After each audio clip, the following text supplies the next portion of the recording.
Welcome to the Emporia State University Library. Now that you've watched the video on keywords, let's look at how this process could work with our example question about sharks. Before I start, let me explain something that the keyword video mentioned.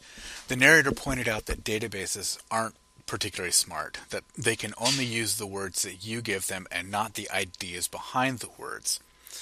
Now, when database managers add articles to databases, they simply cannot use all possible keywords for each article. To try and do so would cost way too much time and money. What they do then is use what are called controlled vocabularies, which you can think of as a kind of official vocabulary list. The words in controlled vocabularies come from the terms that professionals, writers, and researchers use. They also come from information professionals like librarians, catalogers, and indexers who put the databases together. Because of this, it is important to pay attention to the actual words and phrases that professors, writers, and professionals use. You have to learn their language, so to speak. Now, let's look at how to use the worksheet. First of all, let's look at the question again.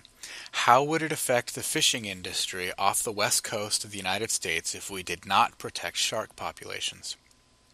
The way I see it, the important words or phrases are fishing industry, which we could just shorten to fishing, west coast, protect, and shark populations, which we could even shorten to just sharks. In using this worksheet, I would simply write these words and phrases in the top box. Next step is to think of synonyms or related words for the phrases or terms. For the sake of time, let's just do West Coast. Besides this term, I could also try Pacific Ocean or Eastern Pacific, or I could even mention specific places like Alaska, Vancouver, Washington, Oregon, California, Baja California, or Mexico. In the bottom box then, we could simply try out different combinations of words in preparing to do our search. We could, for example, try a search under California shark fishing, or Washington shark protection, or West Coast shark conservation. Let me mention two more good sources for keywords. One is to simply look at the keywords or subject terms in database articles. Let me show you an example. From the Bio1 database, which you can access through the library's homepage, I did a search for shark conservation California. Doing so led me to this article, Strongly Interacting Species Conservation Policy Management and Ethics, from the journal Bioscience. I've scrolled down the screen a bit to the list of subjects addressed in the article. Now in the databases and online catalog, these will be hyperlinks, so you can simply click them and go to the other sources on this subject. However, you can also use these as a source of keywords to combine with other keywords to create a search. Another way to find good keywords is by reading Wikipedia articles.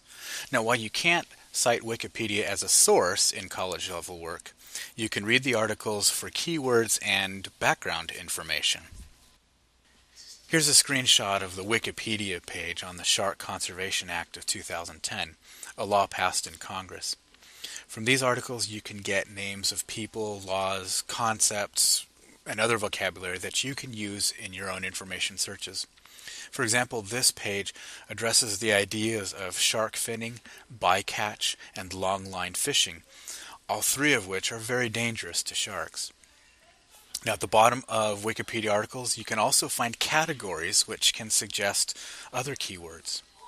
Also, don't forget that the references and external links at the end of Wikipedia articles can give you great sources of information that you can use in your papers.